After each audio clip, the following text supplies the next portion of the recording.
राधे राधे दोस्तों, कमला एकादशी व्रत कथा।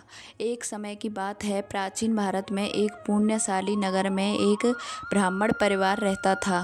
परिवार बहुत धर्मपरायण था, लेकिन अत्यंत निर्धन था। उस ब्राह्मण का नाम शिवधर्मा था। वह प्रतिदिन भगवान विष्णु की पूजा करता, वेद पुराणों का अध्ययन करता और लोगों को धर्म का उपदेश देता था। उसकी पत्नी भी पतिव्रता, सदाचारी और भगवान की अनन्य भक्त थी।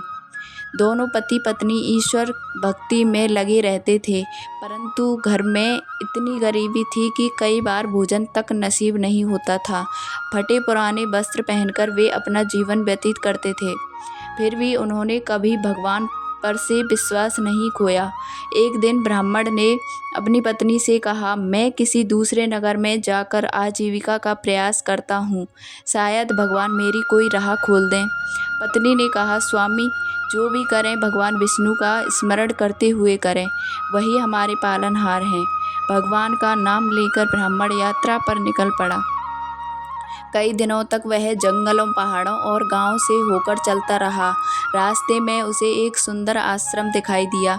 आश्रम में अनेक ऋषि मुनि यज्ञ, जप और तपस्या में लीन थे। वातावरण अत्यंत पवित्र था। ब्राह्मण ने आश्रम में प्रवेश किया और एक तेजस्वी महात्मा को प्रणाम करके कहा, हे गुरुदेव, मैं अत्यंत निर्धन हूँ। मेरे जीवन में बहुत कष्ट हैं। कृपा करके ऐसा उपाय बताइए जिससे मेरा कल्याण हो जाए। महात्मा ने ध्यान लगाकर उसकी स्थिति को समझा और बोले, वत्स, तुम्हारी दरिद्रता का कारण पूर्व जन्म के कर्म हैं, किंतु भगवान विष्णु अत्यंत दयालु हैं।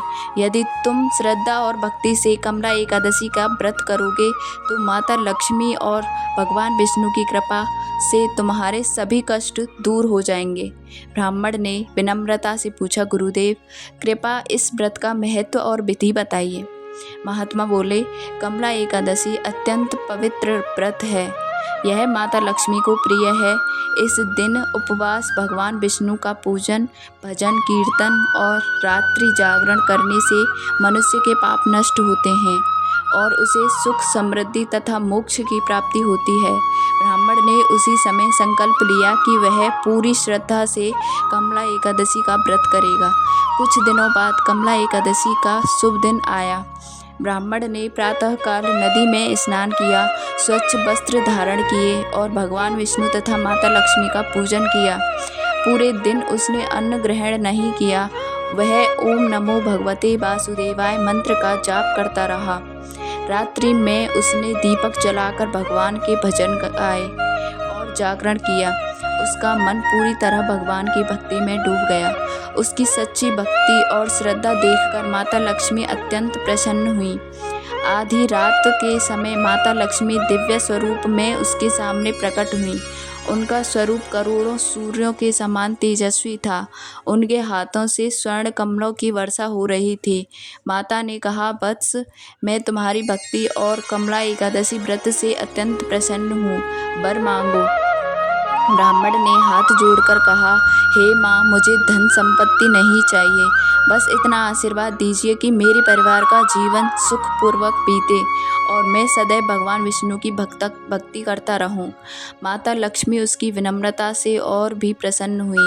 उन्होंने कहा, तुम्हारे घर में कभी धन धान्य की कमी नहीं होगी, तुम्हारा परिवार सुखी रहेगा और अंत समय में तुम्हें भगवान विष्णु के धाम की प्राप्ति होगी। यह कहकर माता अंतर्ध्यान हो गईं। जब ब्राह्मण अपने घर लौटा तो उसने देखा कि उसकी झोंपड़ी सुंदर घर में बदल चुकी है।